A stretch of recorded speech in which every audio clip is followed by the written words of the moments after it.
B-R-O-O-K-L-Y-N. B-R-O-O-K-L-Y-N. B-R-O-O-K-L-Y-N. B-R-O-O-K. We well. Okay, we well. Okay, we well. Okay, we well. B-R-O-O-K-L-Y-N. Yo, it's funny, man. We just talk about the structure of the show, how it's gonna go. But yo, I'm not gonna lie, man. It's a stir the pot where we make it, we cook it up hot. Come get a whiff. You know what I mean? But yo, I just wanted to pick up with shout. I want to say shout to P, shout to you know what I mean, PSPN. You know what I mean? As you may have heard him on the kitchen sink. Shout out to This Is JTV. You know what I'm saying? You can subscribe to This Is JTV. That's his handle. He do music. He got a show called Different Show on Tuesdays on IG. It's tough. Hold on. I sent you the logo, man. Why you ain't put the logo up? I see you still got the Big Fan Breeze. I said you gotta throw the logo. bro. We forgot to do hold on. I did it. I did do it. Hold But on. now we gonna get it right. Cause yo, I gotta lay down that intro. Send me that the intro we did last week so I could actually go in my booth real quick and lay down the recording. Because remember, we supposed to do that shit, then throw the logo up after that. But yeah, we gonna work all of that shit out. But we here. Word. Once again, I'm here in another nigga state. Mhm. On another nigga stage. In Mhm. another nigga face. You see that thumbnail? You see that thumbnail right there? See that thumbnail? Right. When I give you credit to say when I created it, I put it in, that's what popped up. But after that, when you synced it, I went and I put it on the screen. You feel what I'm saying? I put it on there. So. Word. Because yo, is the sports fans in the building yet? Because when the sports fans get in the building, I gotta let them know. This is a sports friendly show, but we gotta talk about things other than sports sometimes. Like every sports fan, I know you got some other interests. So if you a sports fan, put some of your other interests in the chat, man. Anything else that you like in the chat. But the sports fans, because I saw last week we was talking, the sports fans was having a whole Brooklyn Nets chat while we but and I respect it. Go Nets, you know what I mean? Exactly. It's always Brooklyn, but yo, we talk about things other than sports as well. Right. Like this. So this is two black-led banks just merged to form a 1 billion lender. These guys, these gentlemen, prestigious gentlemen, you know what I mean? I want us to celebrate this because you know a lot of times when you know African Americans we think about wealth and money, you know, it's always in the entertainment field. These guys are doing business.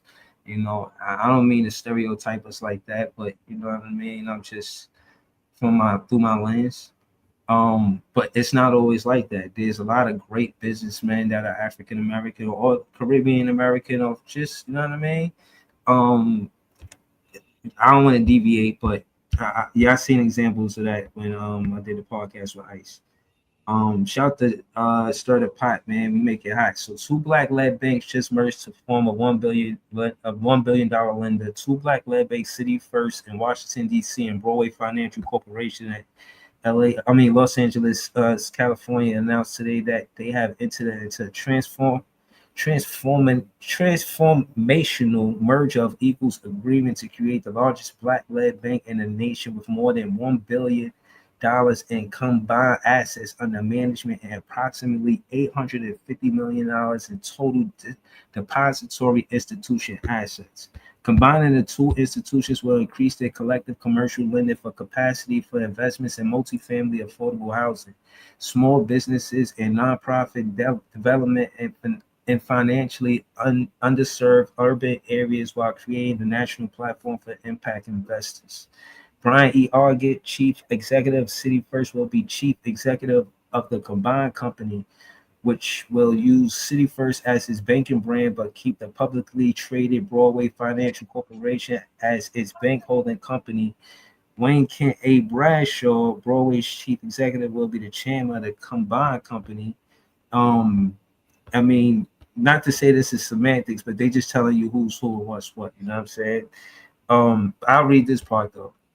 Given the compounded factors of a global pandemic, unprecedented unemployment and social unrest resulted from centuries of inequities, the work of CDFIs have never been more urgent and necessary, said Brian E. Argan.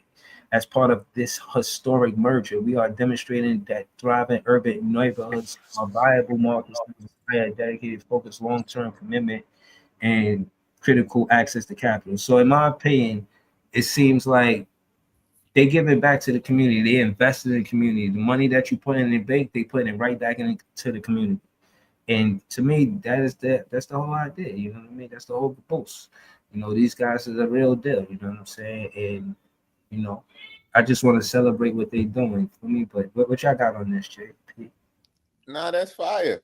That's what I was saying last week, man. You know, but we need more of this. I don't have the hat on again, but we still need more black billionaires. And that's the way you create it, by working with black people, creating more black wealth, and you know, good things. Let's go.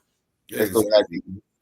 They, you know, investing money back into the community, you know, really doing some things positive to really, you know, further us in ways that we've been neglected from other financial institutions, then all for it. And then hopefully that will then generate more dollars into that financial institution and take dollars out of those other financial institutions that aren't giving back to the communities that we need them to give back to. So this right here could be a major move.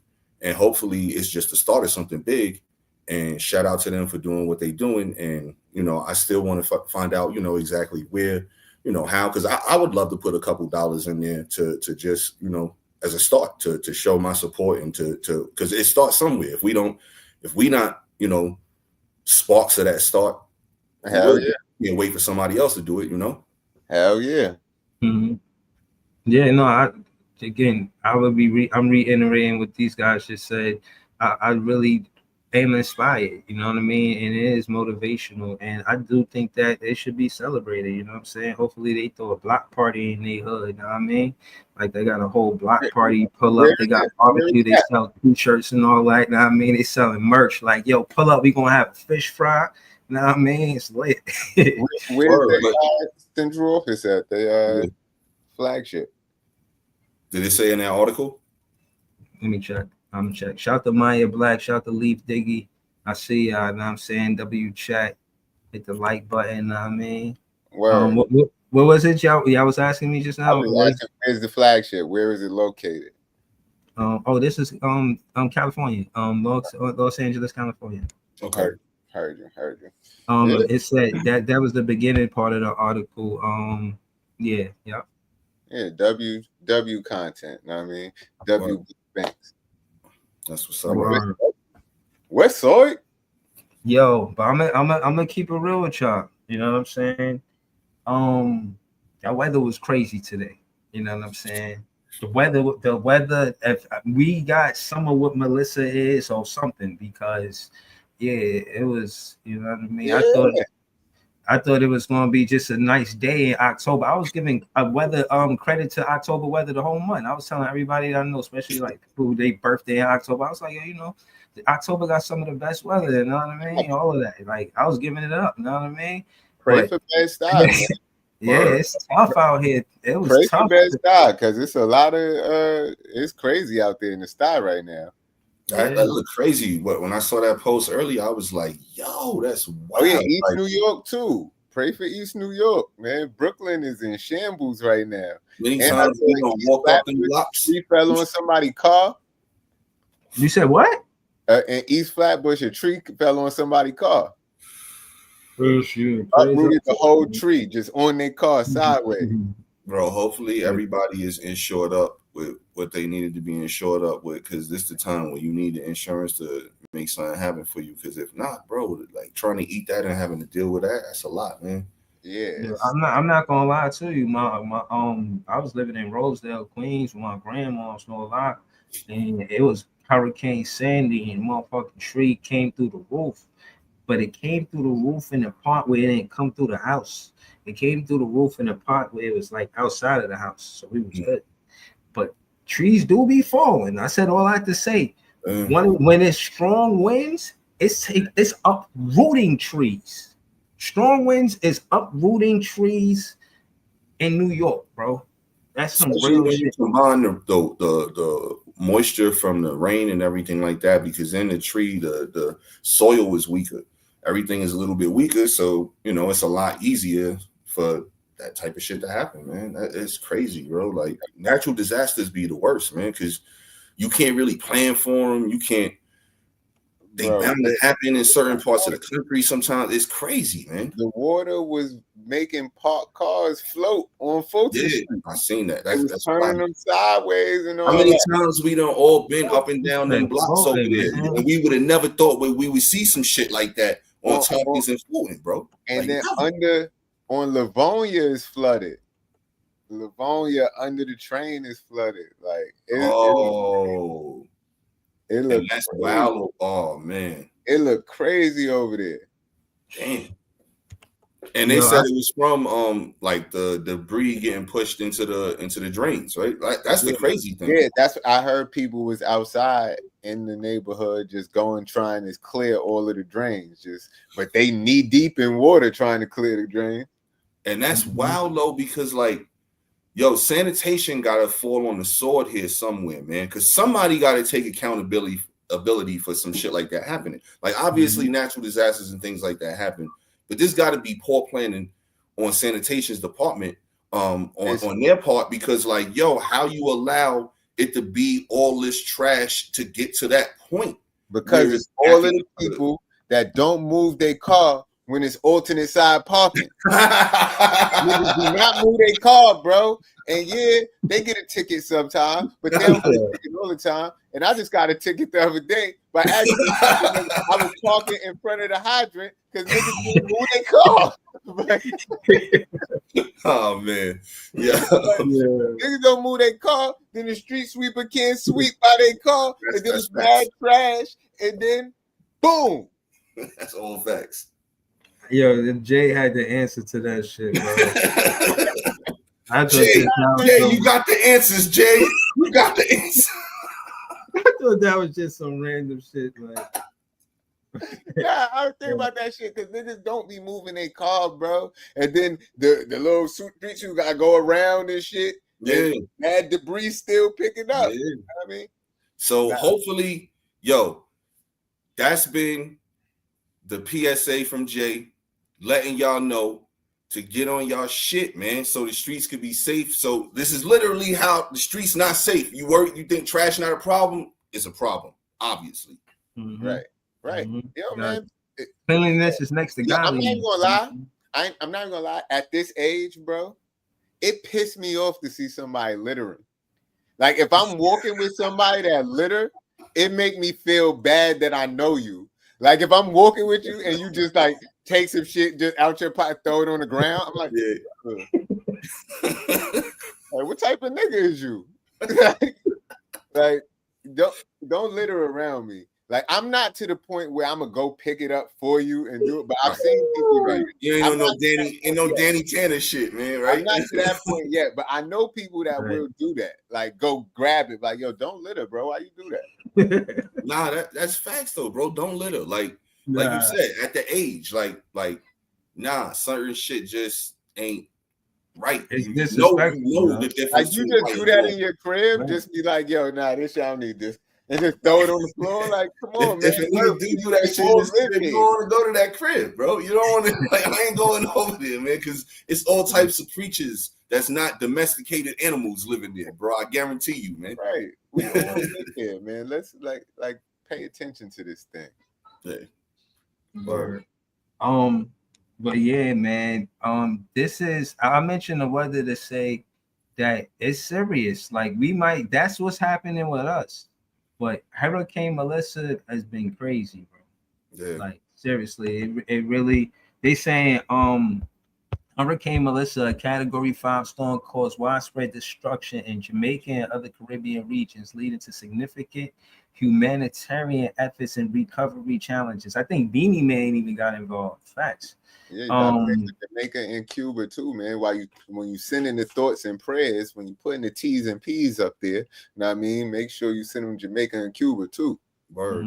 Thoughts and prayers to Jamaica, Cuba, everybody that's affected by this. 185-mile-an-hour winds is crazy. See that, right, P? See that? Crazy.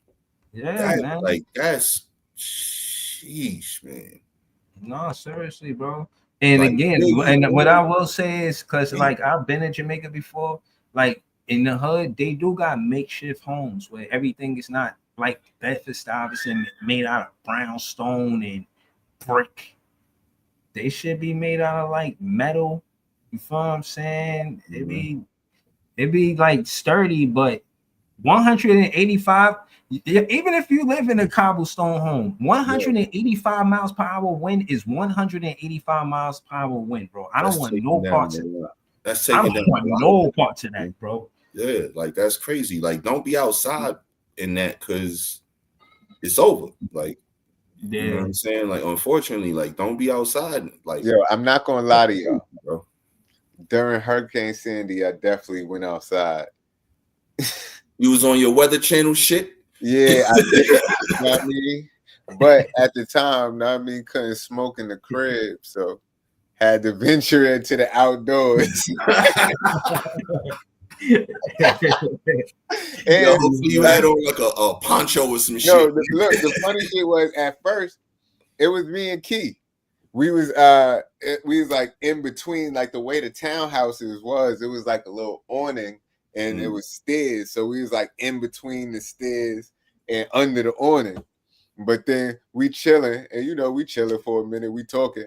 We like, yo, how far you think we could go out there without getting blown away? Like, all right.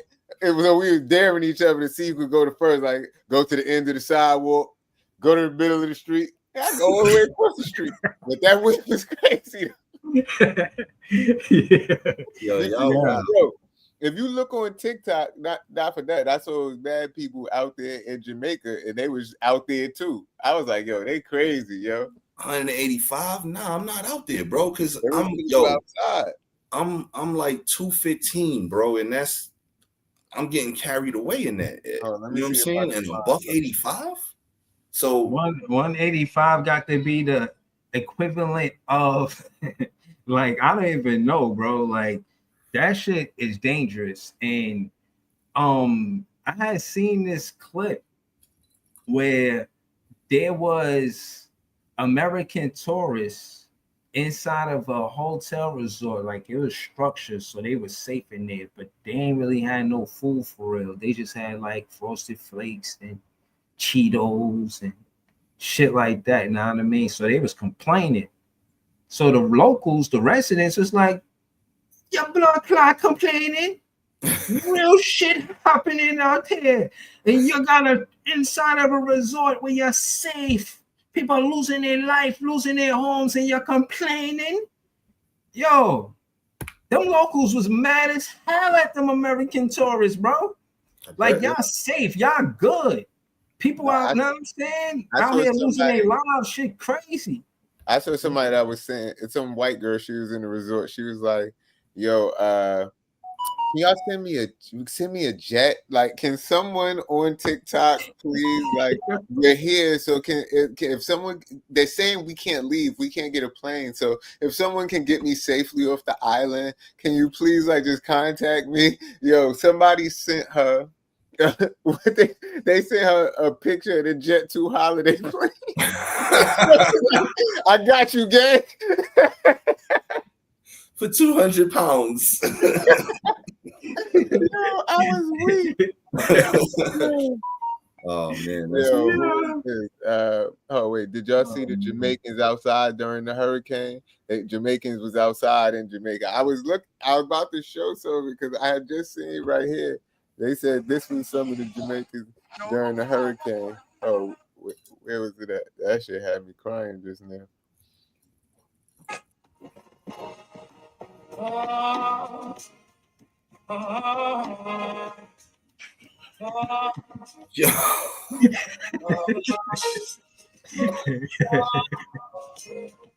Oh man. Yo.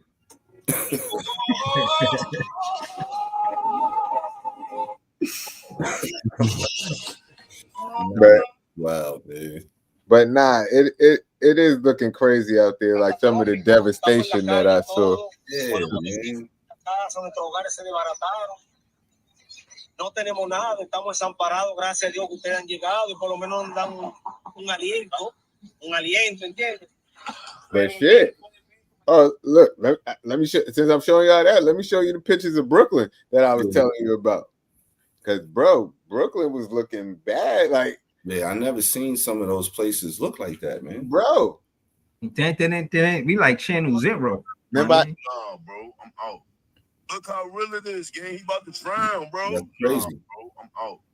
Look how real it is, gang. He about to drown. That's yeah, I never seen Brooklyn like that. I ain't gonna lie. Under the train on Livonia. I seen. That's crazy. I never seen that shit, bro. This shit is scaring me, low key. Look at that car. That's crazy. Bro. Damn, my heart go out to them, bro. I'm from Brooklyn. That bus, that little bus floating, or the van, or whatever that is floating. Yo.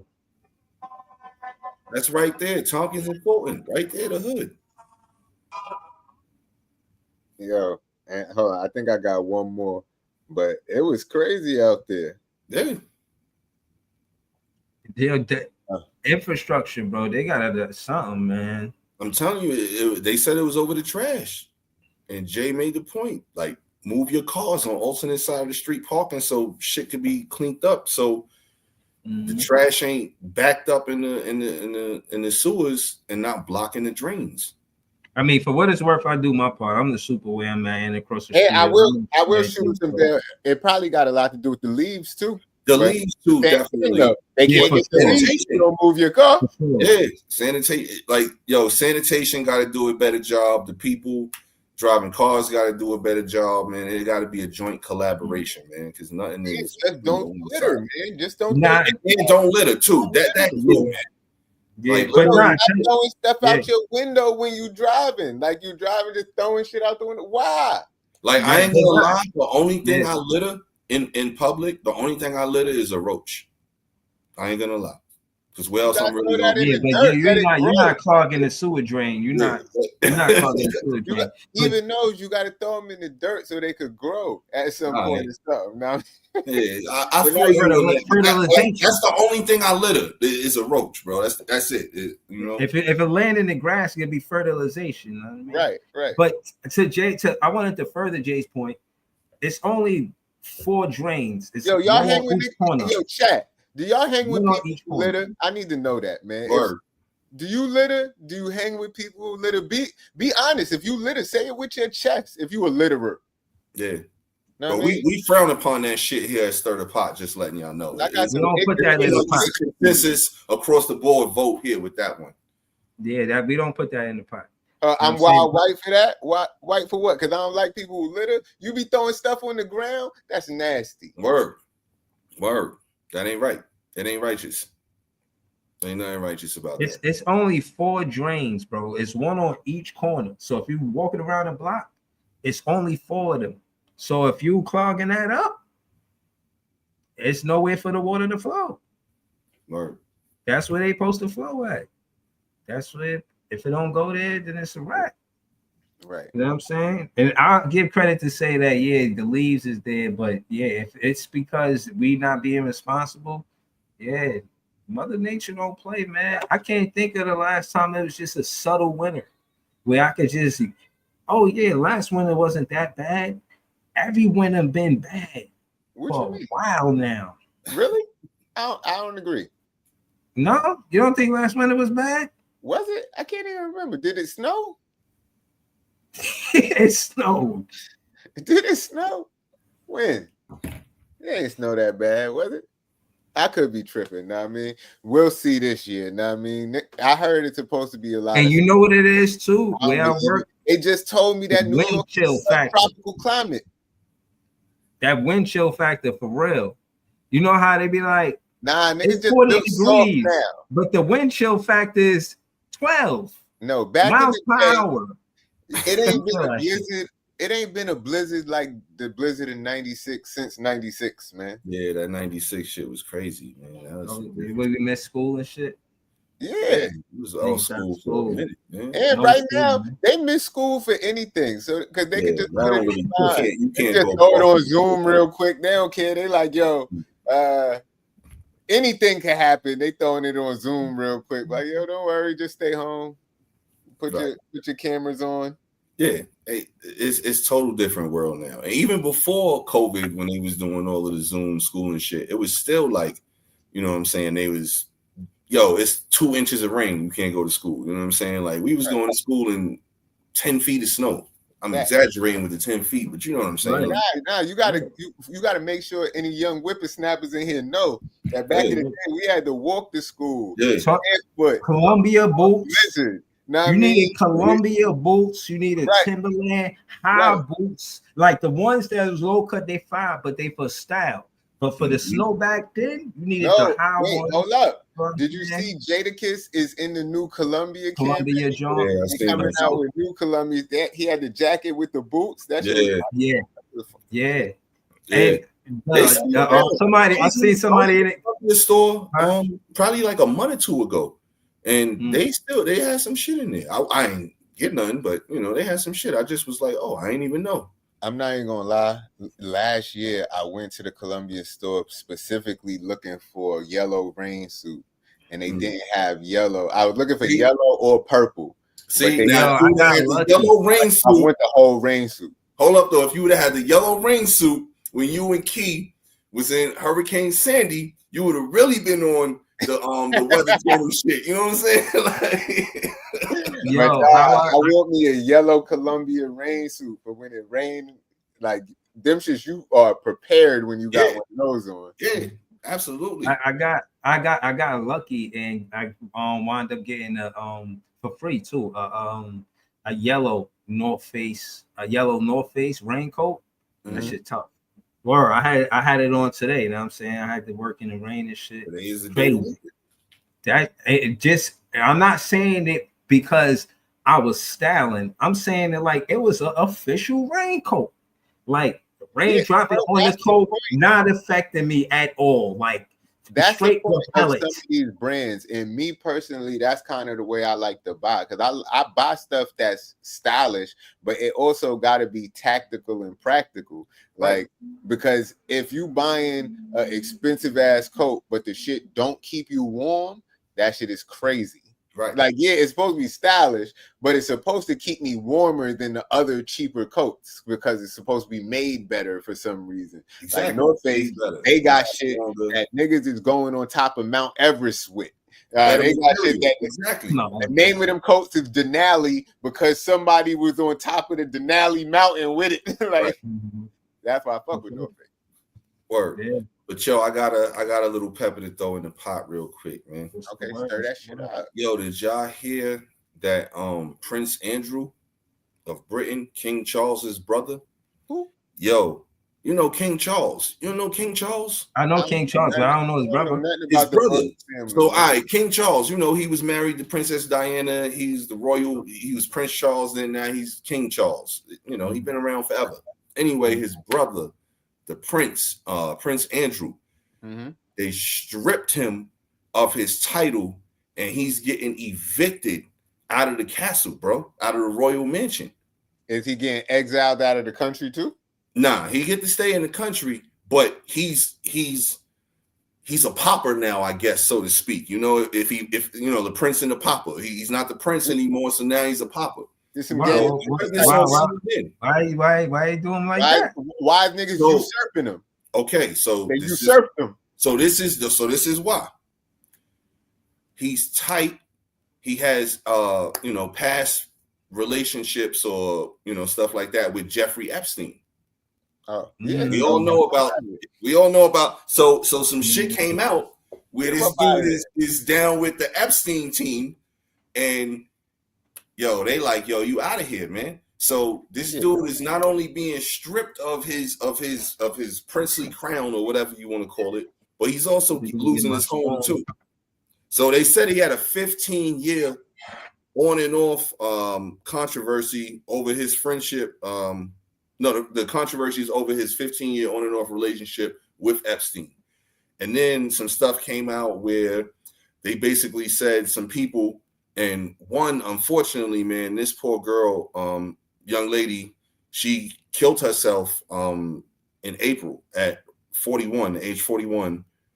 Her name was Virginia Guffrey. And she basically said that he was, assaulting her when she was a teenager, like as far back when she was a teenager. So, this dude is out of here now, man. And so they're cleaning up the trash. Yeah, man, exactly, man. At least Britain got the balls to do it. Right.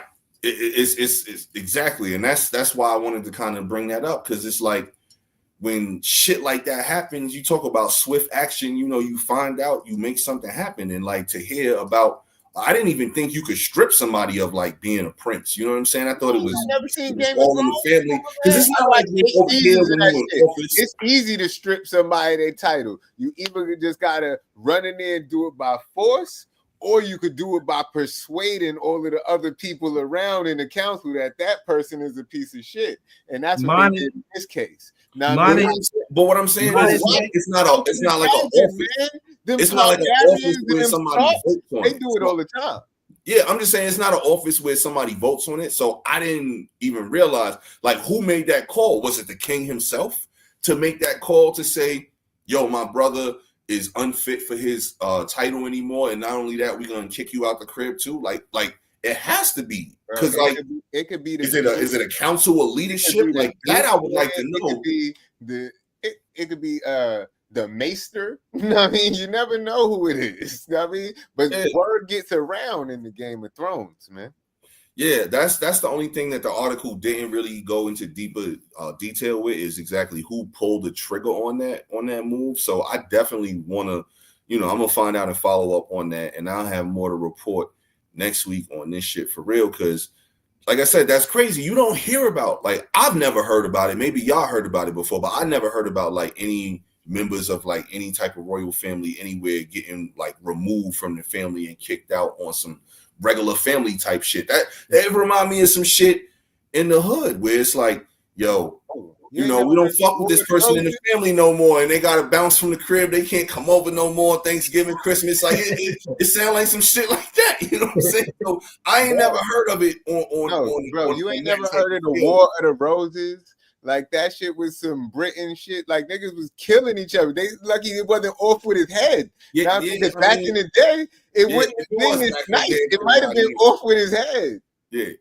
He might would have got the guillotine or an actual exile. That's why I asked that, because that's real shit. You will get exiled because at the end of the day, you still are who you are. So at some point, when opinions change on things, you could come back and try to reclaim the title and act like shit never happened. So a lot of times they like to cut shit off to make sure, misunderstandings. But wait, though, it's funny that you said you are who you are, because this is the last part that I wanted to bring up from the article that I found a little crazy. They changed his name now. His name ain't his. So his name was Prince Andrew, and now his name is Andrew Mountbatten Windsor. Like, that's his name now. So you are who you are in this case, because they apparently made him change his name too. You know what I'm saying? Nah. Yo, bro, that Game of Thrones shit is some wild shit, bro. So that's wild, bro. I just you ever seen that movie? Have you seen that movie Life? Yeah. When he came to the door and he opened the slot. Yeah. Like, that's what that for him. He's like, yo, it's Prince Andrew. Like, yeah. No Prince Andrew around here, man. It's over with. No. Yo, man, it is what it is, man. It should be that way. I think it should be something that happens on a regular. You know what I'm Yeah, saying? if you do that type of heinous crime, man, because it's certain crimes, and I ain't gonna get into no political war with nobody because we don't talk that shit on here really, but you know what I'm saying? Like, it's certain things that's justifiable, and it's certain things that's just not justifiable. And anytime when it comes to taking advantage of women or children and them type of manners, that's never justifiable, man. So, like, fuck out of here, man. Nice. And again, I think to reiterate what P said, yeah, I don't want them to, they should get pure hellfire. You know what I mean? And it deserved to burn in hell. Now I heard that from David. No, that's facts. He died, and he deserved to burn in hell. That's facts. Yeah. That's straight facts, man. I gotta show you something that I thought I would entertainment only. I never thought I would really say this statement, but bro, did y'all see these new fucking Jordan retro like collaboration shit? The 40s, the 4016s. Yeah, they making some. These 4016s are hard. Those, I've seen those. The 22s is kind of dope. I think they was the 22s, right? Off. Yeah, those is fire. I ain't see those. Those is tough. Those fire. Bro. Was it the 22s? I think the ones with like the ankle kind of strap.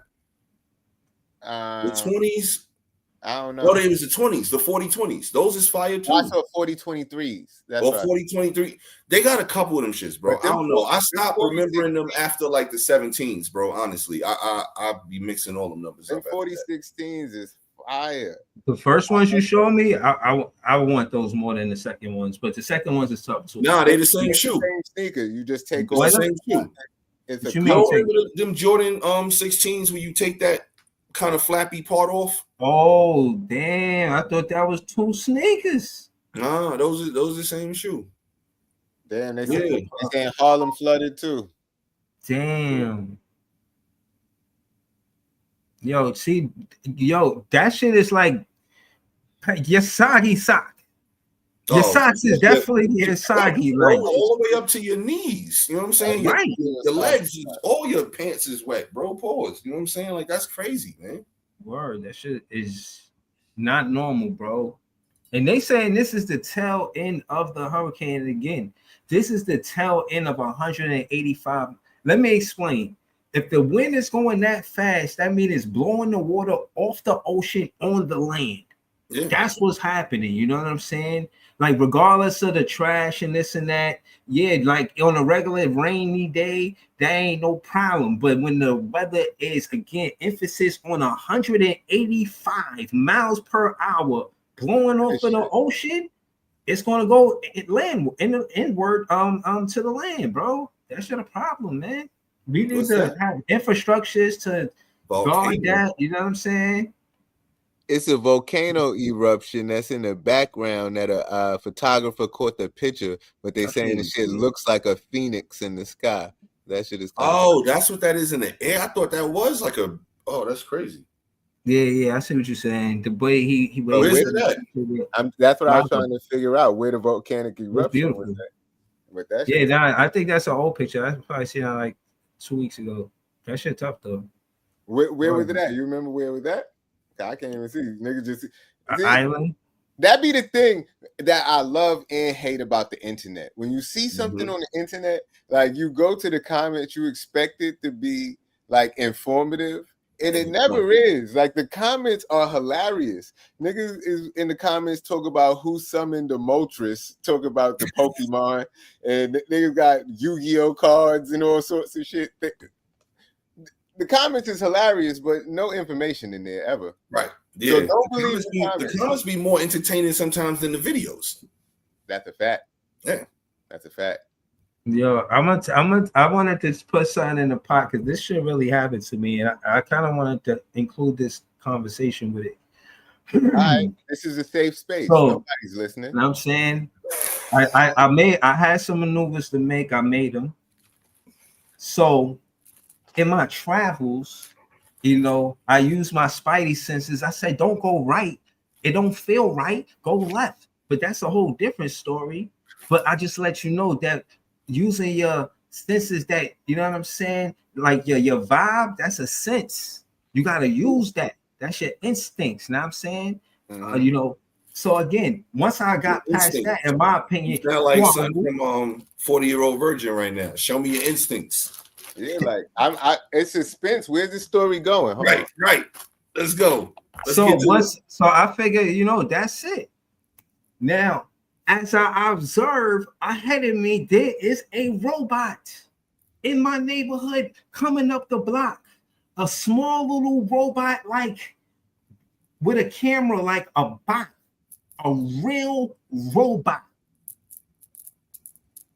What was it doing? And when it seen me and I seen it, I figured it was just a camera, so I wasn't tripping. I know I ain't do nothing, so I just kept it going. Like, yeah, I see you, robot, ain't nothing.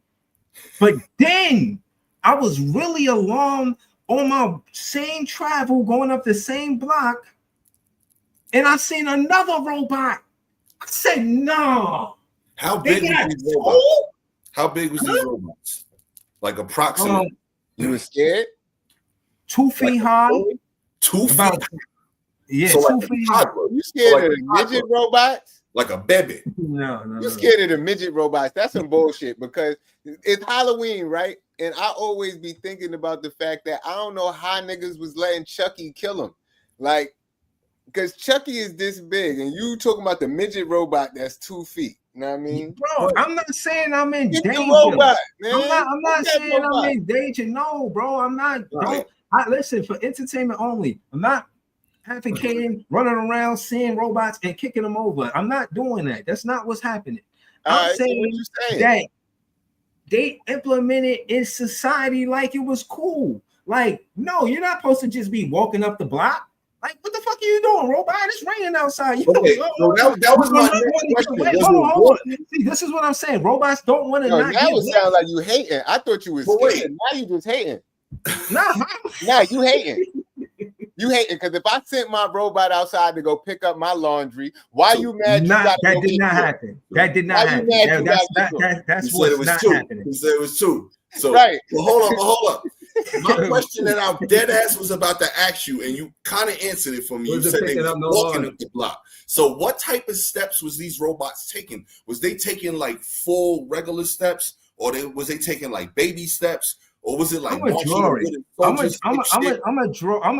You know what I'm saying? Because what type of steps was they taking? Bro, like, the robot did not have legs. So how was they walking? I didn't say that. It was like gliding, like slowly, like it had like wheels. It didn't have legs. So it was gliding. No, it's like gliding. It was a bot. Yes, that's what I'm saying. It was just in society, like and I'm in the hood. Like I wasn't in the hood where I was at, but for me to just, y'all don't know, like this ain't Disney World. Like, what the fuck is you going? Like, you ain't in the wrong neighborhood, robot. That's what I wanted to say. Bro, it's a spot downtown. It was raining, bro. It's to tell Melissa I ain't got time to be taking no pictures. If I see a robot like that run up on me, I'm snapping a picture of it. If it's getting a picture of me, I'm getting a picture of it too, bro. Because it did. It definitely took a picture of me. You know what I'm saying? It'd be pausing and shit. Like I had to say, it looked like past one. It's a spot downtown called Dimmer and Summer, but the joint got a robot that deliver you the food. I'm trying. Yeah. I don't been to Chinese spots where they got the little robots that bring you your check, bring you your appetizers and stuff like that. Yeah. So that's what I'm trying to figure out. Was it like, what did this robot look like, bro? Did it look like one of them robots that Jay was just showing? Wait, that's it right there. I seen a bunch of right there. Oh yeah, nah, it wasn't that. It was more like a square. It was more like a cube. More like a cube square. It wasn't like. So it looked like Rosie from the Jetsons. Remember the maid from the Jetsons? The maid. No. The maid. The Rosie had legs. They didn't have like a skirt or nothing like that. It just. Hey yo, what? No. It was smaller than that. It was a box. Maybe I should have took a picture. But it was raining outside. Man, I was the food. I was a little shocked. You know what I mean? And it was talking. You know what I mean? It's like, but yo, man, you hating on the robots, bro. What you got against robots? I don't fuck with Listen. You don't fuck with robots neither? No. Yo, man, Sarah The only Connor, thing man. y'all afraid of is the singularity. What you think is going to be Sarah like Connor, man. Terminator? Yeah. He took that Sarah Connor shit, bro. I don't know what Jay Nigga, talking about. Talking by about the hating on the time- robots. Listen, But let me what tell you mean I'm hating on the robots? I am kind Listen, of by worried the about that time shit. robots take over the world, we gonna be long gone. I feel Bro, like but what my kind kids of still what gonna the hell be you here, just put in and the if pot? they have kids, they kids gonna be here. So that shit is still, it's still something I think about. Yo, man. Well, they got to deal with that. You know what I mean? Convenience. You know what I mean? Shit is crazy, man. Nah, Man, let's play what everybody lighting up right now, man. Nah, not the game, not that game yet. We're gonna play America's favorite game in a little while. But what everybody's smoking on right now, man. That's all. Nothing. I'm just saying. Nah, what was you just smoking on? You just had some shit lit. What was you smoking on? Shit. I don't even know, honestly. All right. I can't. Nah, that's cool. Breeze, what was you smoking on? Shit, I don't know. I didn't study for this shit. question. Glad I'm off today. that shit called. I'm glad I'm off today. That's what it's called. That shit. That's a good question. Nah, it's just the bud dealers need to do a better job of letting niggas know what they got. That's all. Man, as long as that shit good, I'm cool.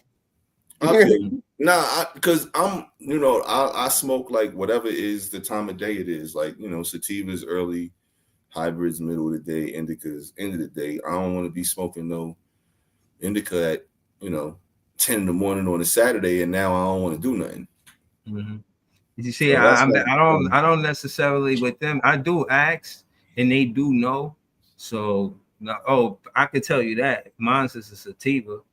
You know what I mean? But if you don't know what you smoking, bro, how you definitely know it's a sativa? They could just be telling you that. But from the consistency of what they've been telling me, you know what I mean? Yeah, bro. Like that's what I'm saying. It's just kind of important to I think know that, because a lot of people be thinking, oh, bud just put you to sleep. It's like, all right, yeah, if you just smoking indica, yeah, you probably gonna go to sleep. Like, but no, I'm smoking on some GP right now, man. Some Gary Payton. GP is your with me. That GP, man, it's one of my favorite strains, man. It's a nice indica hybrid. It's kind of perfect for this time of evening where you winding down. You know what I'm saying? Just it's perfect for this time of evening. Yo, bro, do you really want to go down this rabbit hole, Breeze? Oh wow! See, really that's why I tried to switch the context to what's everybody. Hold on. Son, nah, y'all want me to put this in the pot. I'm right here by the pot. Like, don't put it in the pot. You know what? I don't necessarily have to put this in the pot. I got other stuff to put in the pot. I just said, and it's on the menu. You feel what I mean? Like, hey, if y'all don't want me to put this in the pot, I won't put it in the pot, but I can easily put it in the pot. Bro, if y'all don't know what the singularity is, you know what I mean?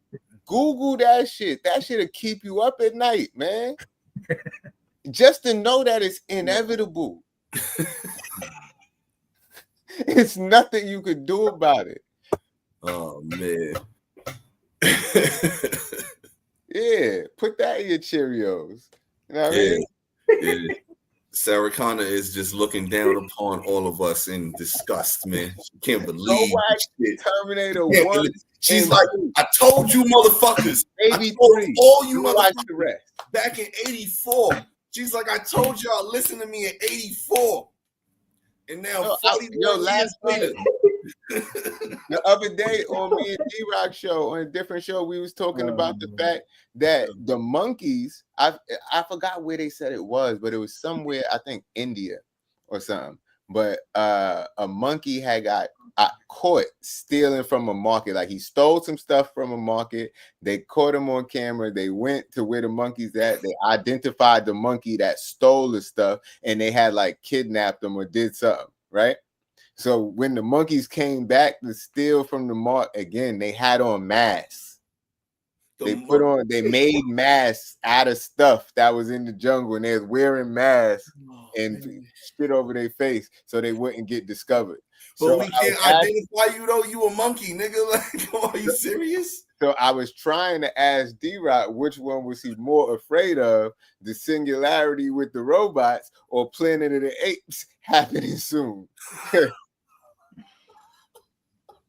Yo, I laugh, but yo, I'm more scared of the robots, bro, because I don't think that monkey might just be on some different time, man. Like, I don't think it's a lot of monkeys running around here militant like that, man. But I know that these robots is gaining strength, man. Right, and they don't feel nothing. Like a monkey, you give them some oranges and bananas and shit. You go with them. Like, yo, I want to eat. That we could understand that. I eat, you eat, we eat. You know what? I got 10 oranges. Hell, you need 5. I'm good.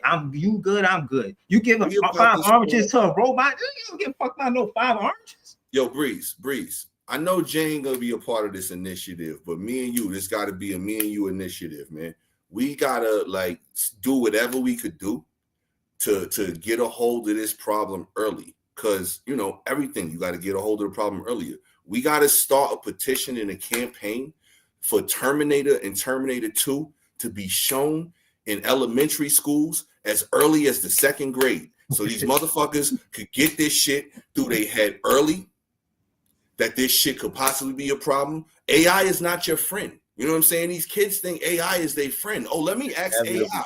Yo, Sarah Connor is looking down on you. Like, Sarah Connor need to be the new what was the shit? Like damn, I can't remember the story, but it was like, yo, they looking down on you or whatever, making sure that you're doing right. Like, they was telling the kids that's gonna be the new Sarah Connor. Ain't you on the shoulder? Siri, not that deep. It was like, Alexa, I'm thinking like all of them are listening to you right now. I know, and I don't fuck with y'all. Like, I don't listening to you right now, and I don't fuck with them. They know I don't fuck with them. Listen, but I'm saying, all right. So hold on. I think the balance is this, right? And this is, and again, I'm gonna keep it all the way real with you. And just again, my initiative in the beginning on why I wanted to call the show Stir the Pot, and what I wanted to do is show you the generation before social media. It's too late. It's hold on. We the last tipping point. Hold on. We the last of the generation that came and see what life was before social media hit the boom. You said the you boom named the show. I don't think you named the show, bro. I don't. No, I didn't. No, part of the reason why I thought it was a dope name, better said. You know what I'm saying? You see how he just slid that in there? Like, he singly took credit for naming the show, and I caught that. It was a wait. Hold on. That wasn't like just my head. Like, I don't remember who came up with it, bro, but I'm pretty sure like it wasn't definitively like yo, yeah. I'm naming the show this. What y'all think about this? That's why he's the moderator. You know what I mean? Because he'll try to slip some shit like that, and you gotta catch him. You gotta check him. Yo, man, this nigga. Bro, I'm not saying I single-handedly. He tried to slip a verbal Mickey in the drink real quick, man. A little verbal Mickey, man. And again, better said, since they said all that. Better said. The one thing that I wanted to stir the pot and say is, the reason why we significant, our generation is so significant, is because of free thought. Because my ideas don't come from social media. Before I start thinking, it ain't because I went to social media and now my whole train of thought is what I see on social media. Mind you, you're going through wild emotions in a matter of 2 minutes. You're going through sex, lust, sad shit, real shit, working out, eating good. Like, you go through everything and you don't get nothing. How you could digest and process it? Your brain can't process the same way a AI could. They have a purpose. You feel what I'm saying? AI has a purpose. But again, the whole significance of what I'm saying, not to get lost in the sauce, is the free thought part. Being able to have your own thoughts and ideas before you get to social media. You feel what I'm saying? And I don't want us to get, you know what I mean, in the bad mix with that. You got me confused. You lost me in the source. Right before you said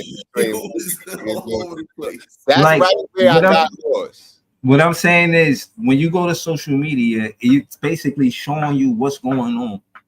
Like before you get to social media, like you tap into yourself. What's your own thoughts before you get to social media?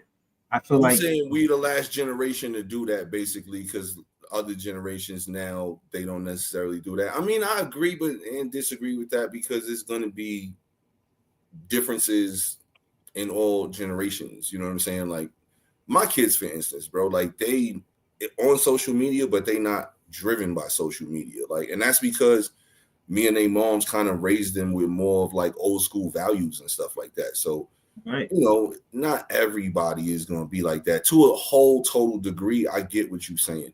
And but the impact is from what you're saying, you being from the generation that I'm talking about, telling them that, teaching them that from your generation, you teaching them from your generation. You feel what I'm saying? Like going in, but their kids, perhaps, you know what I'm saying? God willing, right? And that's what I'm saying. They born into it. We were the last ones not born into it. This next every generation after us, for the most part. Well, no, this generation is born into it. Because if you think about it, like think about how many people that are alive right now that have no recollection of life before the internet. There's so billions of people, bro, that are alive right now that were not alive when there was no such thing as an internet. Like, and that's crazy because when you really think about it, in the grand scheme of things, the internet is still so brand new. Like it's obviously, 30 plus years old now, but it's still in a very infantile sort of stage in the grand scheme of life. Yeah, that's a fact. But I was just saying, like, your algorithm is your algorithm, because I get a lot of people asking me, "Oh, you didn't see this, you didn't see that." Yeah, it's popping up on my timeline all day. No, I didn't see that because I don't search that type of stuff. Right. Like Breeze was saying, like, yo, you see all of these, you see bullshit, and you see the motherfucking fitness shit and all that. I don't be seeing the fitness shit because I don't search fitness shit. Only because you get a bunch of buff niggas on your screen all day. And like if you searching a bunch of push-ups and lats and shit, you're gonna get mad buff niggas in your algorithm. And I don't want mad buff niggas with like on my algorithm. So I don't search that. I just do push-ups personally. You know what I mean? But I ain't searching for it because I don't want that type of content. That's real shit. That algorithm sound fucked up. Yeah, that's an algorithm I never want to be a part of, man. Keep me out of that algorithm, man. If that shit happened, then I really know AI is trying to fucking make me have a bad day, man. You know what I'm saying? Only AI I acknowledge is Iverson, man. Shout out to AI, man. Yeah. But yeah, he had a documentary actually on. I seen that. I seen AI. He came out. This is how AI poisons your brain, bro. The algorithm poisons your brain because they putting all these buff niggas in front of Breeze. Then he called me asking if he want to do a calendar. That's the fucking problem. The nigga got these fucking algorithms. With the black. You gonna leave? Jail calendars, man. That's why I just left it at jail calendars, man. No jail calendars. He wanna do calendars and shit because he watching niggas all day. What's up with him? Oh man, because he watching all the fitness shit.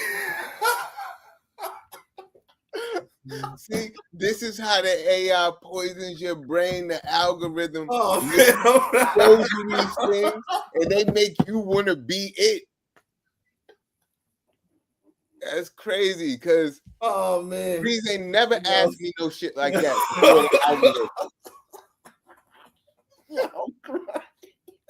before these fitness posts.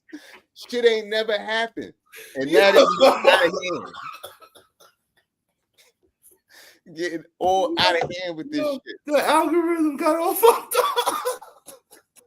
Vote no on the AI shit, man. Yo, I bet you not long after that shit, half-baked clips started popping up on his algorithm because of Nasty Nate.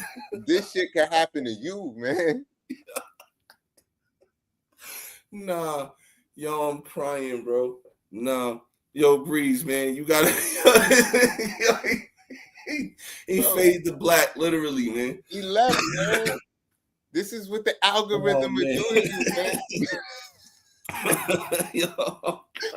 Don't let the timeline control you. Sometimes you need to unplug.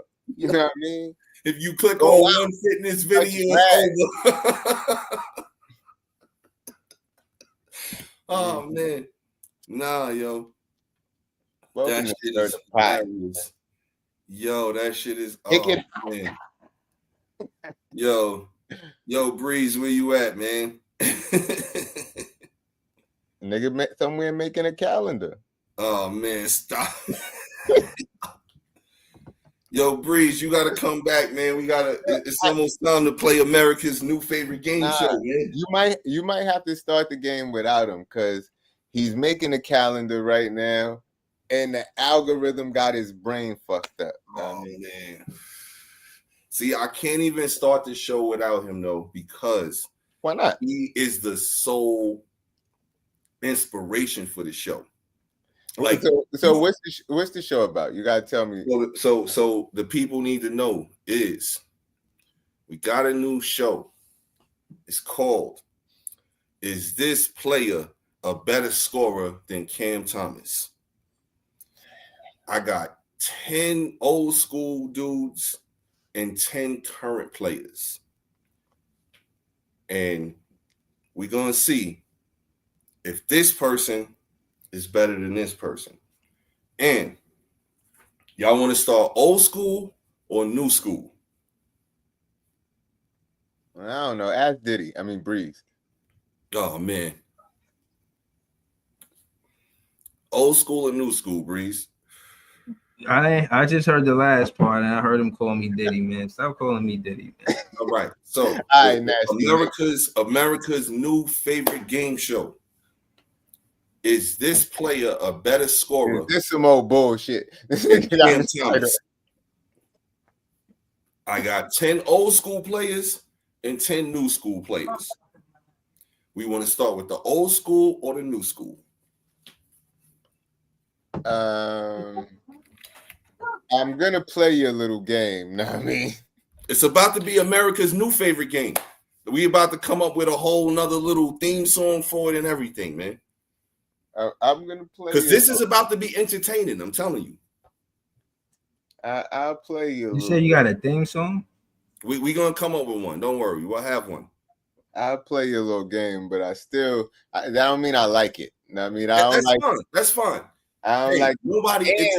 It takes a lot for the first episode or something to have the people talking and raving. So we're gonna see what we can do here. And I feel like it's gonna be like some leading questions or something like that. No, it's no leading questions at all.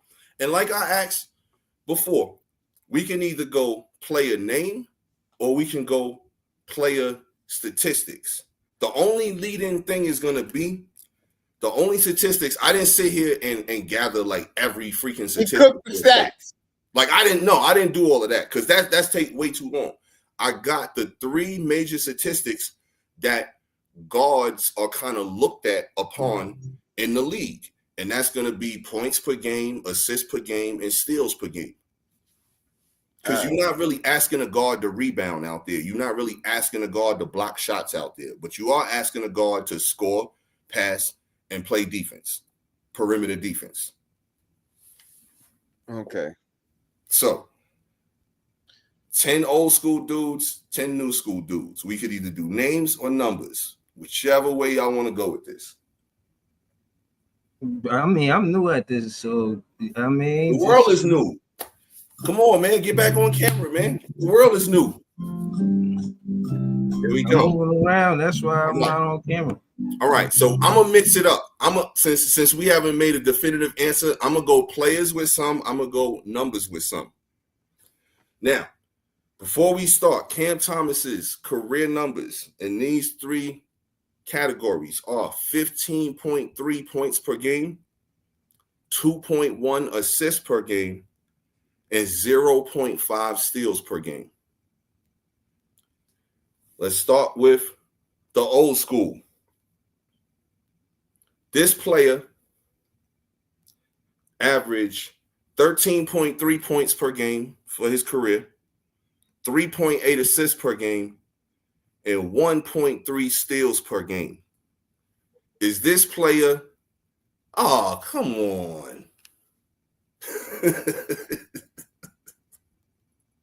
I feel like this dude's trying to sabotage the game, man. Is this player better than Cam Thomas? I don't know. Well, who's the player? Manu Ginobili. Manu Ginobili is better than Cam Thomas, I would say. Okay. So those was his numbers: 13.3 points per game, 3.8 assists per game, 1.3 steals per game. Those are his career numbers. See, but I don't need all of these numbers. I just need an eye test, man. I don't need that's also facts too. That's why I said that we could go numbers or players. I don't need numbers. I need an eye test. I know who Cam Thomas is better than, because the goddamn argument. Well, I ain't even have the argument because I've had the argument before. But back when he was on the Knicks, people was trying to say that R.J. Barrett or what's the other kid name? Grimes was better than Cam Thomas, and I disagree on both. I disagree on both counts. No, but neither one of those I would agree with. But I get, and I have seen both of those players do well. Know what I mean? But I still don't think either one of them is better than Cam Thomas, even if RJ could rebound a little bit better. I think Cam Thomas could rebound a little bit better, good for his size. Know what I mean? And I don't know. I just don't think they're better players. Know what I mean? But if somebody else do, that's their shit, but I don't. All right, so you got Ginobili. Yeah, I fuck with, but Ginobili is one of my favorite players. That's true. I fuck with and I tried to pick like I was saying, style, and like we were talking about this before. I think you said that you don't think he would have been better on another team by himself, but I think if he'd have got his own team, he might could have done something. He would, like, his numbers would at least be better than 13 points per game or whatever. All right, and yeah, he had a lot of distraction because he wasn't the main focal point of any defense. You know what I mean? But hey. See, I tried to pick dudes, and that's what I was saying. Like, I tried to pick dudes that wasn't, I wasn't going to pick no Jordans, no Kobe's, no Iversons. You know what I'm saying? No people like that. The next dude I got on the list is Mitch Richmond. Mitch Richmond, you remember him back from late 80s, 90s and stuff like that. Played for the Kings, a couple other teams, but I mainly remember him with the Kings. But his career numbers, 21 points a game, 3.5 assists per game, 1.2 steals per game. Yeah. You know what I'm saying? Like, that's a good career right there. Yeah. It's Mitch Richmond, man.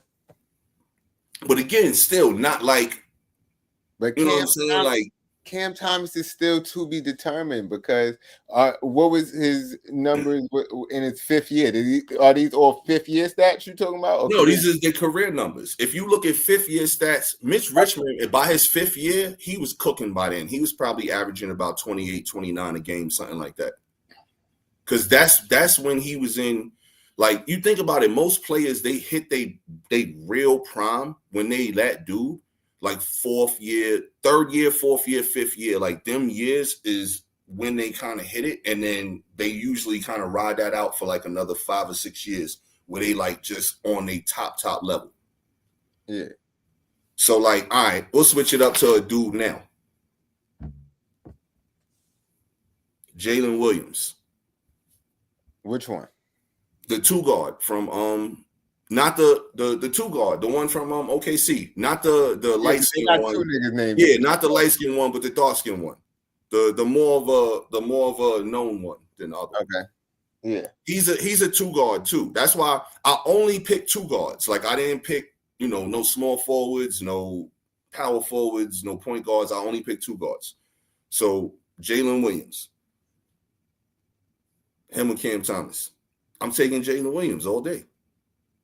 And he in his fourth year. This is fourth year now. Yeah. I don't know. That's tough. I don't know. I like J-Dub. I think he's definitely a good player, but I would try to get him and Cam Thomas, not Cam Thomas. I feel you, but if I gotta pick one or the other, bro, Jalen went, because like not only is he a scorer, bro, like he's proven he's a scorer. He dropped 40 in the finals. You know what I'm saying? But he does so many other things to affect the game. Like he plays really good defense. He passes the ball. Yo, he averaged 4.3 assists for his career. You know what I'm saying? He's averaging 1.5 steals per game for his career. Like he's doing so many other things to affect a positive winning team. Yeah, I agree with that. You know, it's only been 9 times in NBA history that a dude has scored 40 points and had no assists. And only 2 of those 9 times before Cam did it was a guard that did it. All the other times, that's a center that do that shit or forward because you're not really expecting them to move the rock around. Yeah, but I don't care about none of that because I was watching the game. That's moving basketball, bro. Moving the rock around. I was watching the game. Wasn't nobody was scoring. If he wouldn't have had 40 points, we would have lost by 40 more points. Like it wouldn't have been more scoring. And I watched the game. It's not like he wasn't passing the ball. Niggas ain't make the shots when he passed the ball. But how that's always the case, though, in them situations. Did he get hockey assists? Yes. I don't know because they building a team around niggas who stink. Like Terrence Mann is in the corner. He passing to Ben Saraf out there for 3. And then they telling these niggas to shoot 1,000 threes. Don't shoot no mid-ranges or layups. So it's going to look like that. But it is what it is. Like, niggas know the goal. Desmond Bain, bro. Pterodactyl T-Rex arms. I'm just saying, who you taking? Desmond Bain or Cam? I'm not taking T-Rex arms. You're not taking Desmond Bain? I'm not taking T-Rex arms. All right. Desmond Bain shoot like this. But he played better defense. He scored more. Yo, but he scored more. He played better defense and he passed more, bro. Like, you really taking Cam over Desmond Bain? Oh, Lord. I'm about to show you my Desmond Bain impression.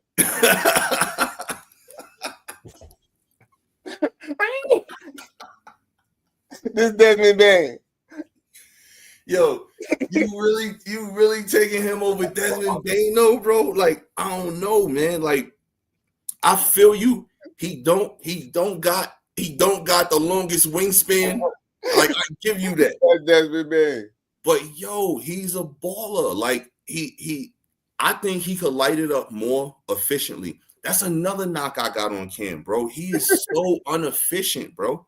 He never give you a clean shooting game. His shooting games, whether he dropped 40 or whether he dropped 20, his shooting games always be nasty, bro.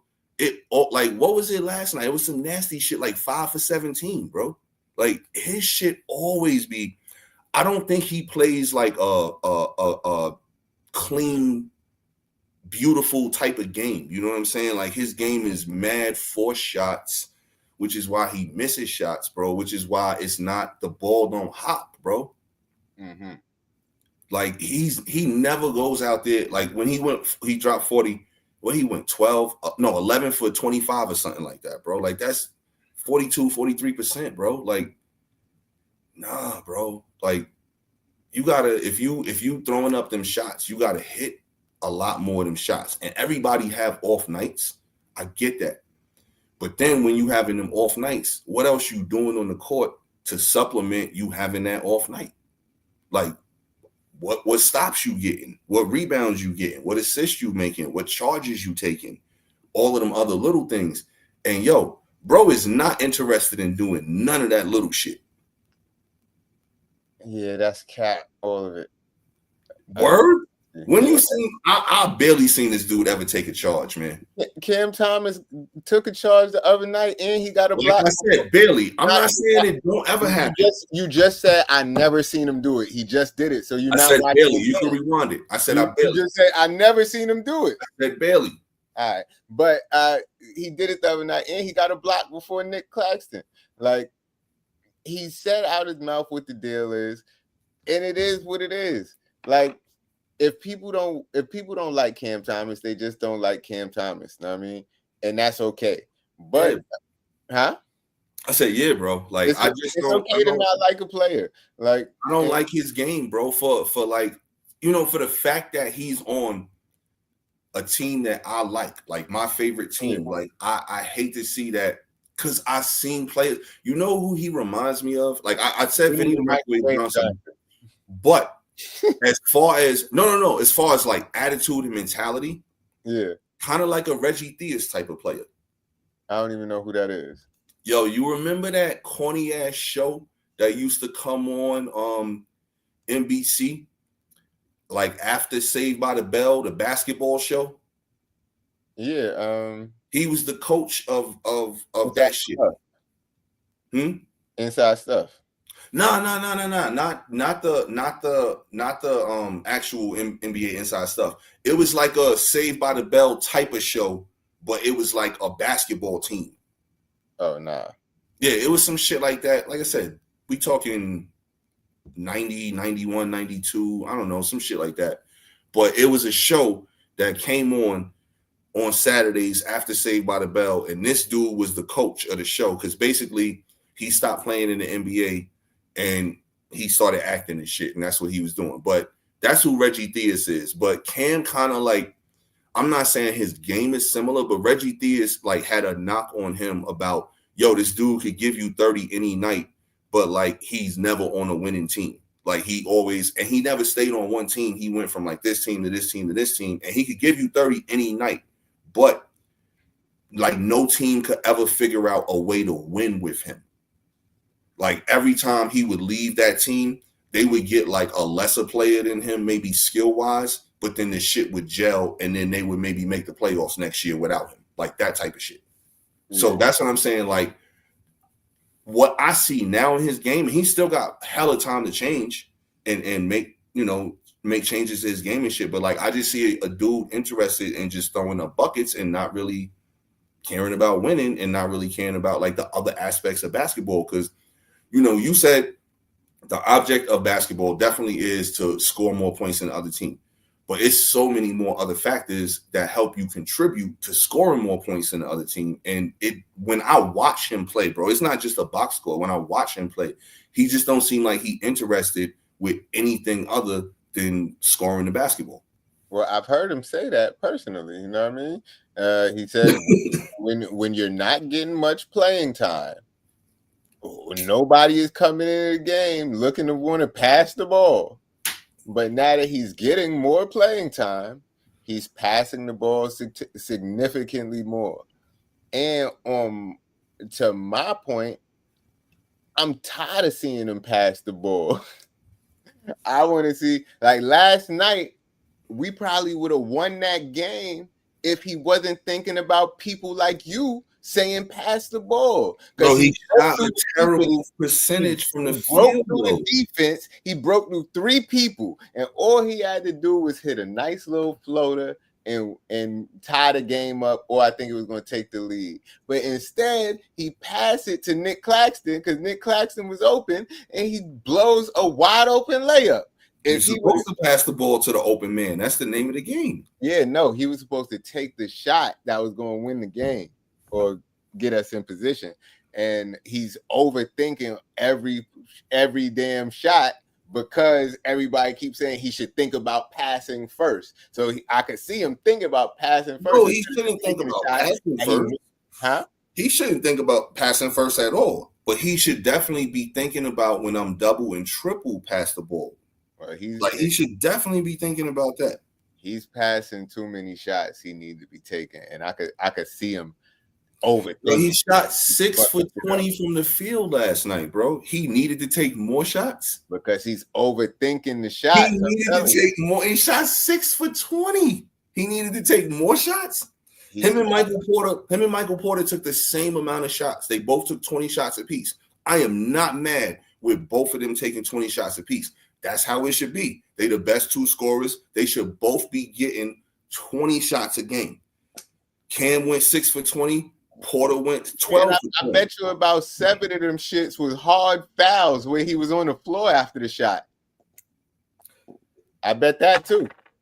Yo, 2 for 7 from 3. Like, you know, like I hate the fact that everybody want to jack up 1,000,000 threes a game, man. Like I hate that about the NBA right now. Like that, the 3-point, the amount of 3-pointers and load management, those are 2 things I hate the most right now, man. Like for real about today's NBA.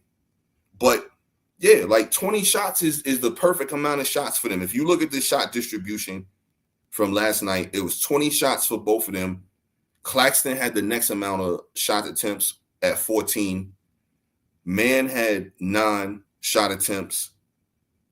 Martin has 7 shot attempts. Clowney had 4 shot attempts. Denham had 6 shot attempts. Everybody else had like 2. I'm gonna show you. I showed Breeze this shit earlier, and this is what you really just got to NBA respect. teams are playing with an objective, but Cam Thomas and Michael Porter Jr. just be out there hooping like it's LA Fitness. Cam Thomas had 40 points, 0 assists in a loss versus the Spurs on all tough buckets, and I love it. Pay attention to this play right here. MPJ is doing everything he can do to get a shot up. He doesn't care what happens. Funniest part is that Cam Thomas had 9 assists the other day, but 5 of those assists were to MPJ. I don't know who decided for these to be their 2 best players on a team, but that's the funniest idea of all time. MPJ not in Denver anymore. He's shooting whatever he wants, bro. There's 3 people open. It doesn't matter. Contested mid-range. Meanwhile, Cam Like, Thomas it's ridiculous, bro. Team and 1 mid-ranges. I love it, bro. Beautiful, ethical basketball. They're not even It's just not beautiful. 0-5. There's nothing beautiful about 0-5. Cam Thomas will literally not pass unless it's the very last option he has. Like right here, you're reviewing it, doesn't matter. Come on, tough bucket instead. They got the best job in all of basketball. No expectations of winning. Living in Brooklyn, New York. Got the green light to shoot whatever they want. It must be amazing. I love it, man. I love it. Most NBA teams are playing with an objective. Now the thing is, it's terrible. The key part about that video is who would put these 2 players together. Like this thing is an organized plot. It is planned out. And obviously they drafted 4 people that do nothing but pass. They got 2 people that do nothing but shoot. It is like I don't know. Just like I was talking with Breeze the other day, this is not basketball. It's basketball. Somebody has to shoot the ball, and if they got a bunch of people that the best available shot. That's who's supposed in a well-run offense on a team that is going to be winning. And that's not this team. It's not a well-run offense or a team that's going to be winning. And that's terrible that this is what we're forced to be like. Here's your team. Like, go get them, fellas. Like, here, like this is it right here. Like, that's terrible.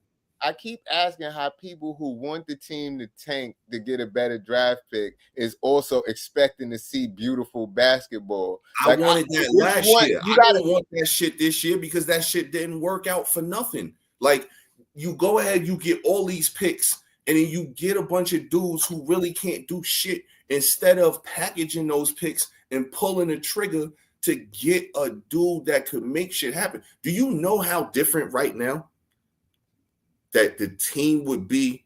And I honestly had him on this list, and obviously he don't really have no career numbers, but at this point in time, just looking at what VJ Edgecombe is doing in the NBA, and what I know about his story and what I hear from him when I hear him in interviews, I take him over Cam Thomas.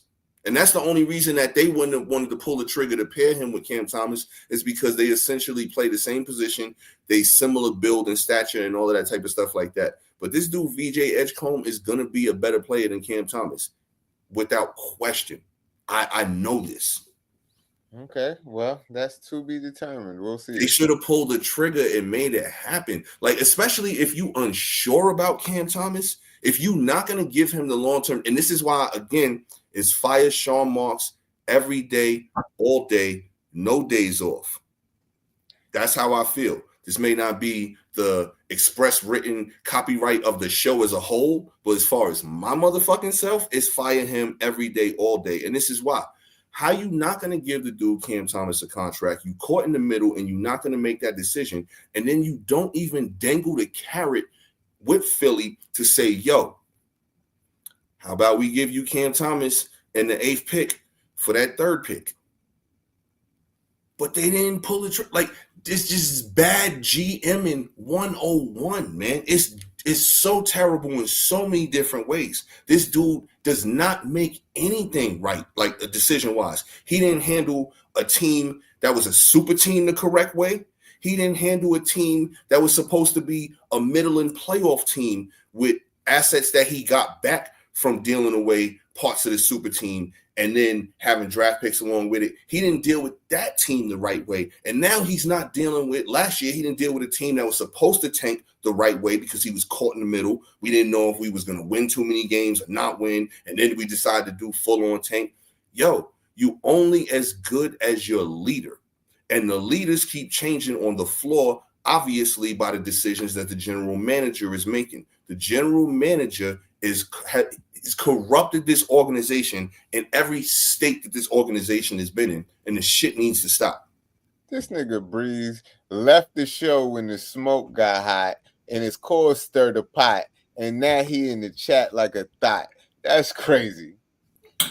Crazy. But Crazy. You know what I mean? Nigga decided to get dad duty when you was trying to cook him, and I'm up here trying to defend him. Now's a good time to go do this when Pete talking about my hero. Right. But it's all good. I'm holding it down. I always cook him because, bro, it's your profile picture, and you got a picture of another grown-ass man as your profile picture, bro. That's non-cipher.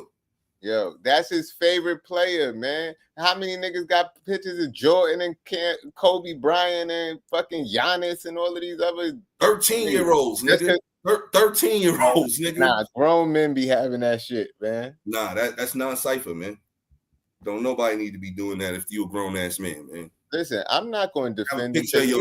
I'm not going to defend him because he ain't here to defend himself. Shit, I don't even buy niggas jerseys with other niggas' names on them. It say my name on my jersey. Shit. But nah, man, like I'm just saying, man, this dude got to go. You know I had AR-15 on the list too, man, because he cooking right now, man. And he cooking and he winning. He cooking and he winning. He cooking and he winning. Right.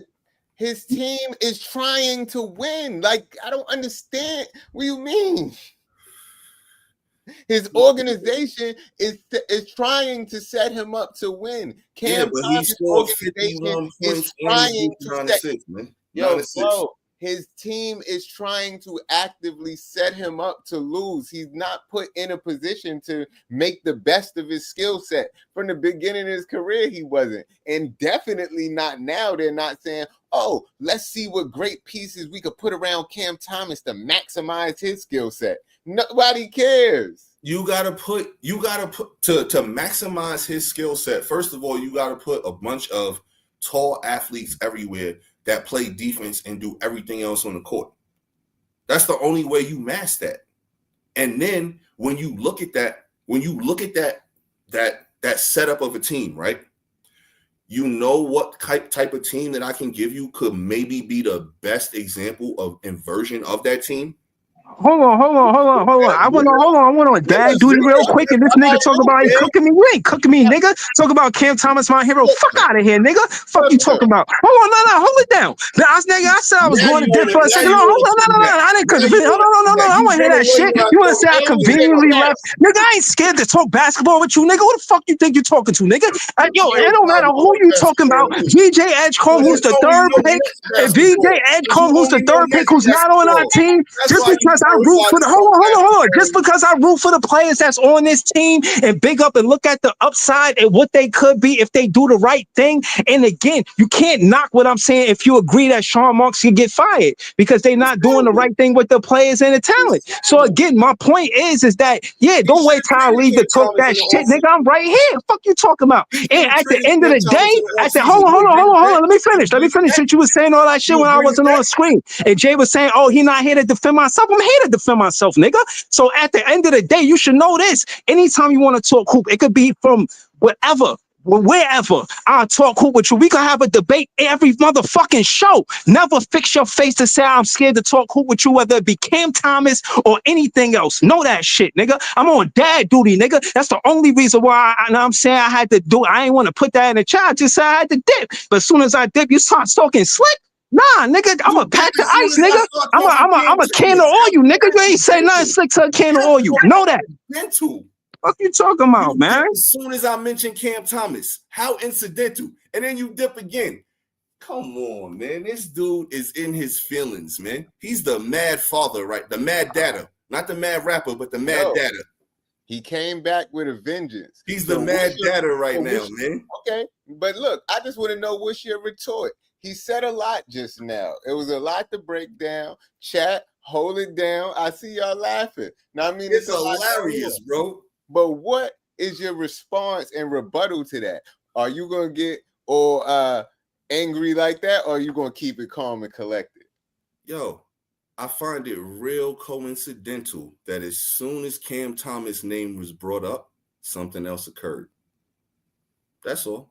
And I mean, it is up for question. I mean, up for debate. But listen, we said last week, dad duty calls when dad duty calls. But it is convenient that dad duty calls right around the time for the game show. Now, I mean, when it was time for Guess Who's Better Than Cam Thomas. Even though I emphatically disagree on some of those, but I did agree on Manu Ginobili. Oh, no, hold up. Who did you disagreed on? Desmond Bain. That was it. Definitely T-Rex arms. That was the only one. It was somebody else too. Jalen Williams. J-Dub, I like J-Dub, but I did vote no on Proposition J-Dub. So you said no on J-Dub? Yeah, I think I vote no on Proposition J-Dub, but I like J-Dub. I would like J-Dub on the team, but and then the old school dudes was Ginobili and Mitch Richmond. It's different situations. If Cam Thomas should have been getting playing time consistently from when he first got drafted, just like J-Dub, it would be night and day. But it's just different situations. Why Cam Thomas had to fight for his minutes. That's why he thought that when he get on the score, if he keeps scoring 40, he's going to get more minutes. But he had to learn that you got to do the other things in basketball. And he's learning that currently. You know what I mean? He just got a later development than a lot of these dudes because he was a 27th pick and not a 27th pick on the team trying to go on the championship run, and he probably wasn't even the pick that the team wanted to make. It was the team that one of the players on the team wanted to make, and the player that wanted to make the team ain't even on that team no more. So complicated. I hear you with all of that, bro, and I heard all of those arguments before. But bro, his so you know I love college basketball, bro. I watched him play at LSU. It's the same type of game, like. No growth, no different things, no different dynamics. Like if you listen to like any other players that like ball out, bro, that are top players in the league, that are taking their teams to playoffs every year, all of that stuff. You said please turn to the Incredible Hulk. Right. Just the light version of the Hulk. For no reason at all. Now, but anyway, you did tell him that his picture was non-cipher. Where's it? What picture? It is non-cipher, bro. It's bro. I don't care. What picture he got with Cam Thomas as his thing? It's non-cipher, bro. I'm not putting up a picture of another grown man. But where is that picture at? It's on Facebook. Oh, his Facebook picture is Cam Thomas. Yeah. I mean, how you pull it up? You gotta pull it up and show it. You know what I mean? You got. I ain't doing all of that. That come on, man. Show I mean, you gotta pull up Exhibit A. Exhibit A. Anybody that's on Facebook with him, they know. You know what I'm saying? That's why I was fucking with him the other day too. When the fake Nick Claxton page was liking the shit that I was talking about in the conversation with him. I'm like, oh shit, I got Nick Claxton and Cam Thomas all in the same conversation with me, but it wasn't really neither one of the niggas. Yeah, but I don't know, man. That's his favorite player. He can't be. I can't be. Yeah, he get frazzled over his favorite player, bro. I don't get frazzled over none of my favorite players, man. You can talk shit all you want about Aaron Judge. I'm gonna sit here and be like, all right, like, don't pay my bills. Feel you. I mean, but what Sonny said in Bronx Tale? What he said about Mickey Mantle when he told Colosimo, like you know, he was asking him about like his stats and all of that, and he's like, yeah, you know, it's this, that, and the third. And he was like, all right, well, what did Mickey Mantle do for, you know, you and your family or whatever? And that's when he looked at, I don't know, man. That's how I'll be looking at shit, man. Okay, heard you. Well, Breeze not here to defend himself or Cam Thomas, so you gotta let him live for right now. So, shout to CT. As long as he on the team, I rock with him. If he's not on the team no more, that's to be determined. That's another thing I do want to ask him one day when he got a clearer head is, you know, will he still when he got a clearer head is crazy. When he, you know, will he still be his favorite player if he wasn't on the team? Just curious. Yo, listen. Big fan. First of all, people got to realize that the name fan, like the word fan, is short for fanatic. Fanatical. You know what I mean? And the thing is, Breeze is a big fan. So it's kind of like if you're saying jumbo giant. You know what I mean? It's like both. It's like amplifies. He's a big fan, like a windmill. So of course he's gonna come in here and be angry and, you know, defend his player emphatically. All right? He's a big fan. I don't know, man. I'll defend you like that, bro. I'll defend him like that. I ain't defending no nigga like that, bro. No, see, that's the thing. You say it like that. He's met Cam Thomas. He's met Cam Thomas' mom.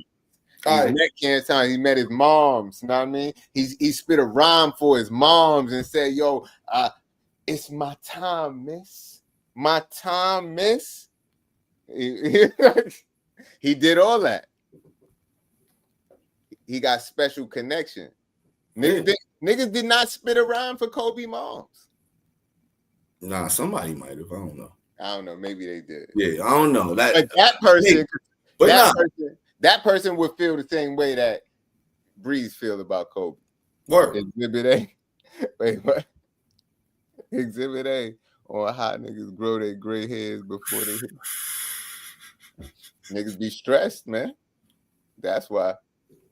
Niggas be stressed. Room for the Nets. That shit stress anybody out.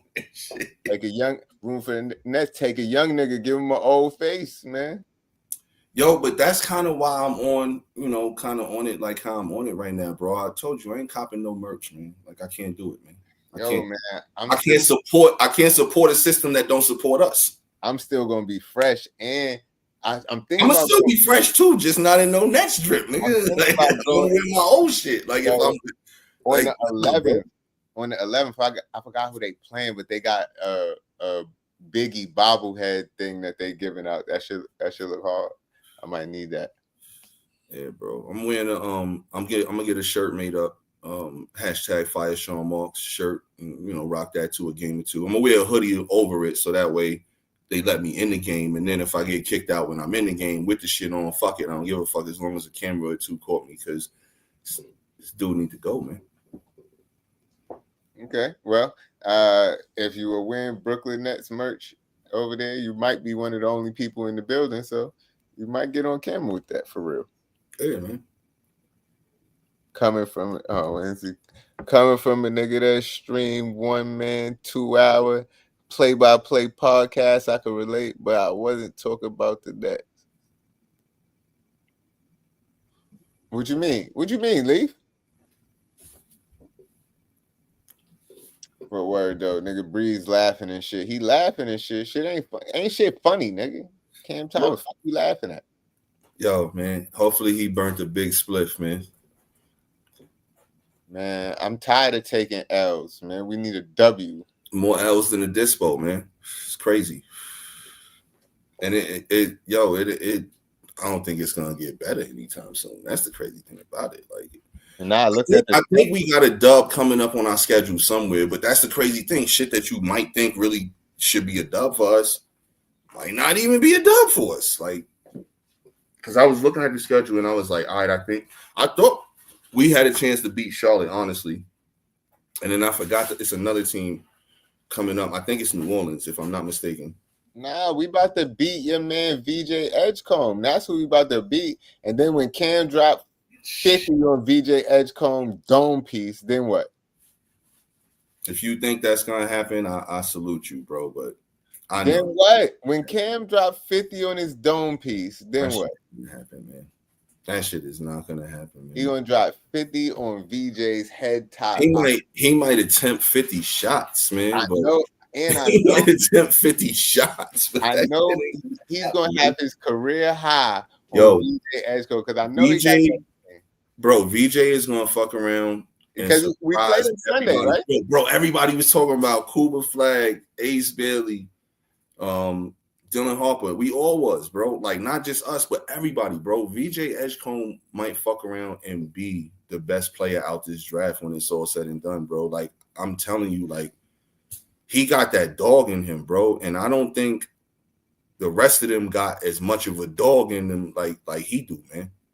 They might be better skill-wise a little bit here and there with some of this stuff, but we played them Sunday. Nah, I know. Or is it Mondays? Is it Sunday or Monday? Something like that. Yeah, I know it's a couple days off. And they got a little break, but it's either Sunday or Monday. And gonna turn that Philly cat to a cheese steak, man. Bro, him and Tyrese Maxey together in the backcourt is gonna be a problem for a couple of years, man. Tyrese Maxey, nigga, we got Tyrese Martin. You sound like somebody moms when they ask for McDonald's and we got burgers at the crib. Like, that's what you just sounded like right there. Got Tyrese Martin, nigga. That shit just sounded like, man. What you talking about? All right, y'all saying we don't got an answer for Philly backcourt. Y'all gonna see. Y'all gonna see. Man, that backcourt nasty, bro. Them niggas gonna destroy us. That's what you think? We gonna see. Watch. We gonna have them on Smash Burger. You know what I mean? Nah, they looking good so far. They are. But we looking good too, man. Bro, we looking bad, bro. We 0-5. How we looking good? Because every game we was close. Nah, not every game. Except for one. Except for the Rockets. What? And Charlotte. What? And Charlotte. Opening night. The other 3 games, we was close. We had fourth quarter comebacks. Jordy just need to know how to run this team, man. And that's the thing, man. Jordy, like giving minutes to the wrong people. And see, they want to be radical, but they still trying to be they still trying to play regular, but want to be radical. If you want to be radical, be all the way radical and throw motherfucking Danny Wolf at point guard like you want to. Because you want him to be the point guard, and you wanted a 6'8" point guard, but you got a 6'11" point guard. And that kid cannot play the fucking center at all. But put him at point guard, because that's what you got him doing anyway. And really develop him and let him get his skills up. Try something different. Man, this roster is like, remember Major League? Because remember Major League? Danny Wolf passed way better than the Yegor kid and the Nolan Trayor kid. Maybe better than Ben Seraph, but he ain't. Ben Seraph has passed more, but had more turnovers too. So he got more assists, more turnovers too. You remember the movie Major League, right? The baseball movie? Yeah. Charlie Sheen, Wesley Snipes? Yeah. All right. In the very beginning of the season when, like, they rolled out the roster, like, in the paper. Well, who's on third? Like, everybody was looking at the roster. Nah, like, remember, everybody was just like, who are these guys? And then, like, they went to, like, these 2 Asian dudes who was doing the groundwork on the field, and it was like, these guys are shitty, man. Like, bro, like, that's kind of how it felt when they unveiled the roster for this year. It's like more or last year. Like, how can you not feel like here goes more or last year, man? The only thing that I ask for this year is, if we got to go through this shit again, can we not play the limbo game like we played last year? Because I was pissed all year last year. You remember? Yeah, all year last year. That's what I don't understand. You saying it to yourself. You just said you saw the roster and said, "Oh, this is going to be trash," and then you surprised every game that is trash. Like, it's obviously I'm not surprised. agenda. I'm not surprised at all. Wait, time out. It's an agenda, and on top of the fact that it's an agenda, it was like last year you said they was pussyfooting in and out with trying to be trash. This year it seems like they are perfecting it, and I don't understand. But last year was a stronger draft, so if that was the year you was going to pussyfoot in, that was supposed to that was the year. And this is bad GM. This is bad GMing. That's not what everybody's saying. People not saying last year was a stronger draft. We just had more draft capital in last year's draft, but they saying the stronger draft is next year. I don't know. That begs the difference. I don't know. I don't really still hasn't even started yet. So you know what I'm saying? We'll see. Like, as far as like the top of the draft last year was without question, you knew you was getting a couple of bona fide all-stars year after year after year. Maybe next year might be deeper, but you don't definitely know that you getting a Cooper Flag, Dylan Harper, Ace Bailey. Like, you don't know you getting one of those three. And like I said, VJ Edgecombe might be the sleeper because people talked about him here and there as possibly being that fourth wheel in that conversation with everything. But he might wind up being a sleeper as the best one out of all of them. So we got to wait and see exactly how this whole thing is going to shake out. And like, you know, next year might be deeper, but I think this year you definitely gonna get a couple of dudes that every year we mention in their names in all-star conversation, and you know they carrying their teams to places, you know, in the playoffs. See, look right here, man. Austin Rivers said, man, in a league that highlights only scoring, we got a problem with a guy that's too good at scoring. Imagine dropping 40 and still catching criticism. Cam Thomas is the only player who gets questioned after doing what every team wants, putting the ball in the basket. At some point, people need to stop nitpicking and start appreciating. Scoring like that isn't easy, and Cam makes it look effortless. He don't make it look effortless. What? All right, so that right there, that's what an NBA player says. Stephon Marbury said, pay that man. He deserves to make at least $20 million. But I told you that too. I said, what are they doing? Remember when they decided to give him the Mickey Mouse deal they gave him? And I'm like, what are you doing? Why are you not giving him a 4-year, I said probably $120 million deal if you're going to keep him? If you're not going to keep him, why don't you move him? Like, that's the thing I didn't get. And again, like I'm going to say this again and again and again, I don't understand what the general manager of this organization is doing, because now you're going to re-sign him to that and then basically lose him at the end of the year. Maybe you might get a little bit of compensation depending on like how the whole restricted thing might play out. But I think he's losing his restricted rights at the end of this 1-year deal. So they're not even going to be able to possibly get compensation back for him. So now basically you're going to lose him for absolutely nothing next year, because if you didn't re-sign him this year, you showing that you're not going to re-sign him next year, and he doesn't have any plans. You know, the organization doesn't even have any plans for him with them in the future. Because if you now going to try to re-sign him now next year, it's going to cost even more money. So again, you fucking up GM wise. It's just a series of bad decisions. Sean Marks never makes like the right decision. He said, you make the worst life decisions. He doesn't make them proactively, bro. Like at all. Like everything is reactively with this dude, man. And if you're a GM, you can't be reactive. You can be reactive in certain situations when it's catastrophic situations, but you can't be reactive in every situation, because when are you really getting ahead of the ball to make shit happen? Like I said, 3 different phases of a team went from championship expectations to being a middling type of playoff team to now tanking team, bottom of the thing, and this dude is not making the right decisions at any level. He's getting good draft capital, but he's not doing anything with it. Have you ever thought about that? Maybe it's not Mark's fault.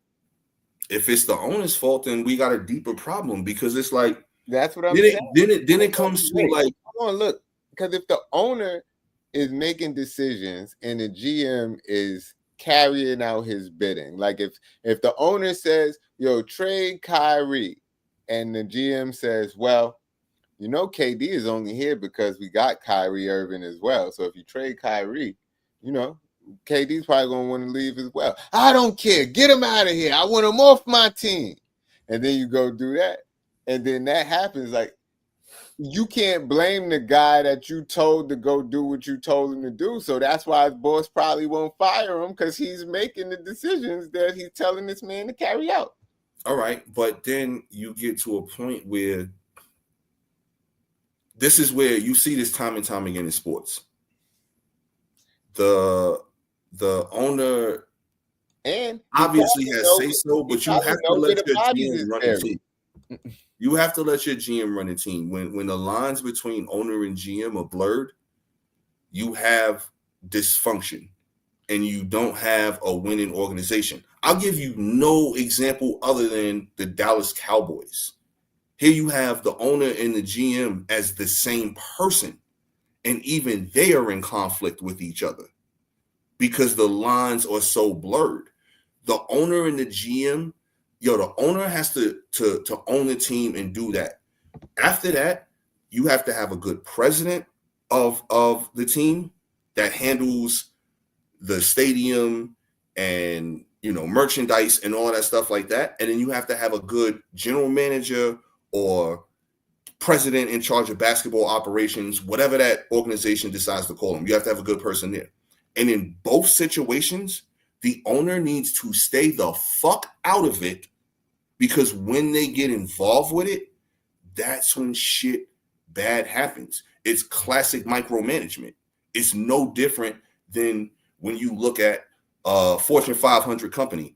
If you have a CEO, you have a CFO and a COO, everyone has to do their job. Yes, there are meetings where everyone is briefed on stuff, but it's not a situation where one person's opinion is bleeding into the other person's responsibilities, because that person is hired to do a job and you stand back and you let that person do a job. And if they don't do the job, then you have every reason to then fire them because they're not doing the job.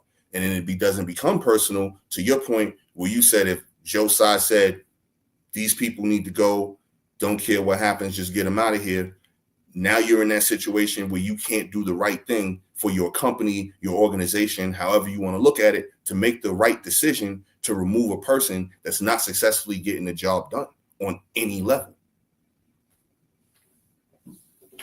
Right. They gotta stay out of it, man. Like, and when they don't, the Dallas Cowboys, like I said, perfect example. Jerry Jones is all in everything. Not only is he the chef, but he's also the Instacart shopper. He's also the person who ordered the food. He's the person who packed the food. Like, he's everything. And that's why they can't get out of each other's way, because he's literally in everything. When Jimmy Johnson left that organization, look at where they've been since then. And if Joe Tsai to me doesn't seem like that type of owner, I don't know. From his demeanor and what I see from him, I don't really see him being in Sean Marks's grill about stuff. I could be wrong. I think this is a sole one-man fuck-up. And I think it's, to your point that you made a year or two ago, he's his only basketball friend, so he trusts him. But he's not a good basketball friend to have, because look at what he's doing to our organization. And it's to the point where, like, for real, it's like, if they don't care about us, I'm not spending my money, man. Because that's the only way I know how to talk other than like this. And obviously, they'll probably hear the money faster than my voice. And it's just, it is what it is, man. Like, it's sad, man. Like, you don't want to go spend your money on a movie that sucks and you know it's going to suck. You don't want to spend your money on a game that you know that's going to suck. You don't want to go spend your money on some clothes that you know is bullshit. Yo, I hear you, but I don't know. Next game I went to the other night was more exciting than 90% of the next games I went to when KD was on the team. Like, it just was. If they ain't gonna try, why should we? The experience. I'm not talking about the players. I'm talking about the front office. If they not gonna try, why should we? The experience at the game with the fans in the crowd was borderline. It was one of the best games. It was just a fun game. It was lit at the game with nothing but Nets fans. Like, it was a few Cavs fans in there here and there sprinkled, but shit gotta stop though, man. We gotta say enough is enough, man. Unless we just happy with the bullshit. If we happy with the bullshit, then fuck it. You know, it is what it is. Yo, I don't know what y'all expected to see after they traded KD and Kyrie. After that, I wanted to see a full rebuild. I knew this is part of it. Nah, bro, they did a half-ass rebuild from the beginning. They tried to salvage. They tried to salvage a little bullshit kind of first-round playoff team, and you see what happened with that. And when they seen that didn't work, then they decided to tear it down. Like, yo, we are 2 to 3 years. Mad that they did it a year behind what you actually wanted to see. That's the whole thing. We 2 to 3 years behind now because of this draft process, bro. This draft process is another thing that's gonna haunt us in the long run too, because we had the opportunity to do some shit, and all we did, we didn't do nothing. We had 5 first-round picks. We're gonna be lucky if 2 of them become NBA contributors on our team at some point. We're gonna be lucky if that happens. And I'm not even saying like players, I'm talking about like just contributors. But only one of them was in the top 10, and it was in the second half of the top 10. Right, and that's exactly why they needed to package the picks to move up. Yeah, but if people didn't want them, people ain't want them, and they don't respect Marks. They didn't try. They trust me, Marks. I'm sure they tried. They don't respect him. That's it. Yo, if you don't got a GM that command respect amongst his peers, how you gonna get shit done? Because he's his only basketball friend. They try and get it done from the ground up. And this is why we stuck in purgatory, man. In basketball purgatory. No, we stuck in purgatory because they traded KD, Kyrie, and James Harden. Again, like, once you do that, you about to be ass. Like, yo, but you could have building blocks, man. And that's the thing. Like, this shit is just it looked like it's just, yo, let's just throw out whatever we could throw out there to have a team out there to say it's NBA players, and whatever happens. Like, that's what last year seemed like. It's like whatever happens. This year is basically they definitive, like, okay, well, last year didn't work, so now last year they was trying to tank. A waste of a year. They was trying to tank last year, but they didn't tank hard enough. This year, wasted the whole year. They trying to no limit tank. They trying to be massive. They did that shit last year. That's what I'm saying. You know but how much what they did? They didn't know Dennis Schroeder was going to have 30 points a game. They didn't know Dennis Schroeder was going to. They thought Dennis Schroeder was going to go out there and be an ass. You know what I mean? Just like Jaeger is right now. Dennis Schroeder is competitive. You gotta crawl before you walk. If you weren't, now when it comes to losing, man, fuck that. No, you ain't gotta. No, when it comes to losing, man. You can't just start losing. I will not agree with that shit, man. And expect to lose better than the teams that already been losing before you. Like Utah, they not new to this. They true to this. They've been through. They know how to lose efficiently when it comes to the end of the game. Yeah, but they do know how to lose. Like, you just fuck up their draft picks, man. Like, no, you can't tell me you gotta get used to losing. No, man. If you tear the whole team down twice, they did it twice. They tore the team down twice. If you do that, losing is supposed to happen. It's an art to this tanking shit. And not only that, if that's the thing, this is the thing I still don't get. This is the half-ass in-between shit Marks do. If you knew you was committed to losing, why do you re-sign Claxton to that deal? Why you don't trade him away and get picks? I don't get it. Like, why are you throwing $100 million contracts around if you trying to lose? If you trying to lose, again, take an example from Major League. They went out and got the shittiest people they could find. Yo, they What got the the fuck you dude. think they just did? Nah, bro, they got Wild Yo, Thing Boys out the jail, bro. They got bro out the jail. It was like, yo, man. Bro, that's what they did. But this year or last year? Not last year. both They did that years, this year. these niggas is ass. Nah, last year they actually tried to compete, man. No, they didn't. Yo, what did you call them all year last year? What? The Good Fight Nets. That's the same thing they're gonna do this year. Nah, they gonna take a lot more blowouts. I think this year. If Bree's gonna clip the show up, we gotta end it right now, though. Yeah. This has been Stir the Pot, where we keep it hot. Nigga, Breeze left like a thought, but maybe he be back next stream like a bot. Know what I mean? I don't know. We'll see. Yo, What happens. that shit was wild. Oh man.